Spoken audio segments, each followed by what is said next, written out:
All right, Nick, it's almost November, okay? And I thought of a good theme today would be finding positives.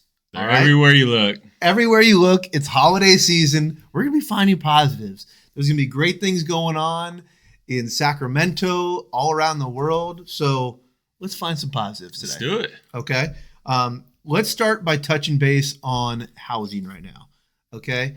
I think that in the current market, maybe it's time to start finding a deal. What do you think about that? Yeah, I like the perspective. I mean, we have seen an increase in overall inventory. Mm-hmm. Perspective is everything. Sure. You've seen, affordability be stretched, which is a bad thing. But if you wanted to spin that on a positive, you would say that has weakened demand. Yeah. So some buyers right now do have more options with increased affordability. With increased inventory and weakened demand. So they have more options as far as houses go and less competition. I think you're seeing more seller credits, more negotiating power.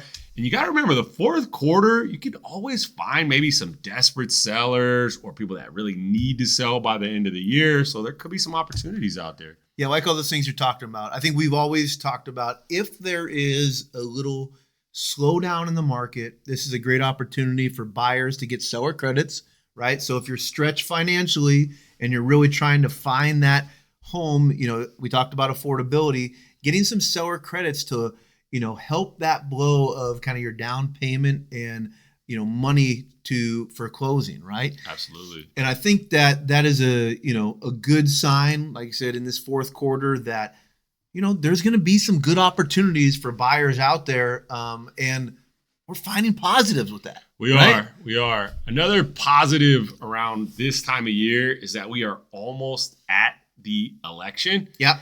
And so this is not going to be a political discussion, but the positive here is that has been a barrier for a lot of people.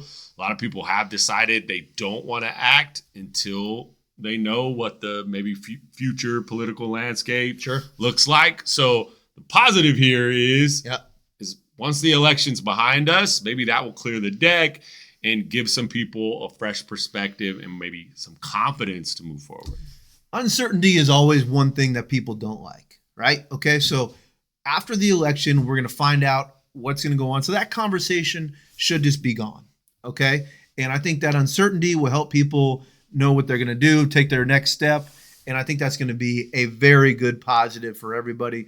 We know what the future holds. Let's kind of look at now what the next steps are going to be. So I think that is going to be a great thing. And maybe we can all say this, that it's going to be nice to maybe just kind of find out what happens. Yeah, and we'll get a little bit less commercials, right? Less propaganda, less all of that. I would certainly enjoy just having that be cleared from a lot of people's minds, a lot less junk mail, people's conversations, right? Maybe we could talk about maybe a less divisive, topic at our holiday Christmas parties. I agree. So the moral of this is that I think that there's some opportunity there if you're a buyer, even sellers. I think there's some opportunity if you want to give some credits to kind of push your property to the end of the line. I think it's going to be a very positive end of the year.